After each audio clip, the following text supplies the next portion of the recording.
अस्सलाम वालेकुम everyone, hope you all are doing well. So आज मैं बना रही हूँ पिज़्ज़ा सॉस, जो कि घर पे बना रही हूँ और बहुत ही अच्छा बनता है। इसके अंदर मैंने टोमेटो प्यूरी ले ली है, चिली गार्लिक सॉस है, ये डिपिट का है, आप चाहें तो कोई सा भी यूज़ कर सकते हैं। और मेरे पास है ऑरिगेनो, और मेरे पास है वाइट पेपर, और रेड चिली पाउडर है, और कुटी मिर्ची, ये हाफ हाफ टी स्पून मैंने ले लिया था। और तो नमक और चीनी मैंने ले ली है, चीनी 1 टीस्पून है और नमक हाफ टी स्पून है। प्याज ले लिए, लहसुन जो है वो 2-3 कलियां ले लिए मैंने, इन दोनों को बारीक बारीक चॉप कर लेना है। प्याज को मैं जो है ऑमलेट कट कट करूँगी। ठीक है जी, अगर आप मेरे चैनल पे न्यू हैं तो मेरे चैनल को सब्सक्राइब कीजिए। अब देखिए मेरे इंग्रेडिएंट्स बिल्कुल रेडी हैं, तो आइए कुक करते हैं। अब मैंने ऑयल गरम कर दिया, उस पर हम अपनी प्याज ऐड करेंगे और उसको अच्छी तरीके से सौते कर लेंगे।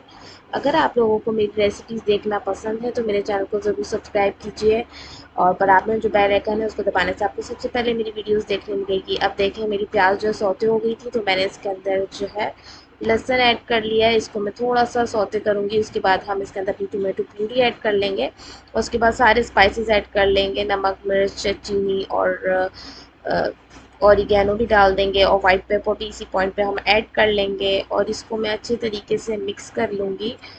और मिक्स करने के बाद जो इसको मैं भूनना है, और इसके अंदर 2 टेबल स्पून के करीब जो है मैं अपना चिली गार्लिक सॉस ऐड कर लूँगी। ये ऑप्शनल है, अगर आपके पास नहीं है तो आप ना करें ऐड, लेकिन इस पॉइंट पे आप जो है वो चिली सॉस भी ऐड कर सकते हैं।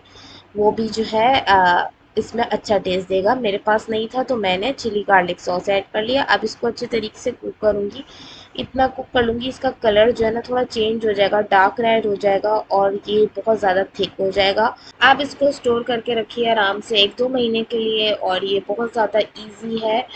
और ज़रूर ट्राई कीजिएगा, मेरे चैनल को सब्सक्राइब कीजिएगा। मैं आपसे नेक्स्ट वीडियो में मिलूँगी, तब तक के लिए टेक केयर, अल्लाह हाफिज़।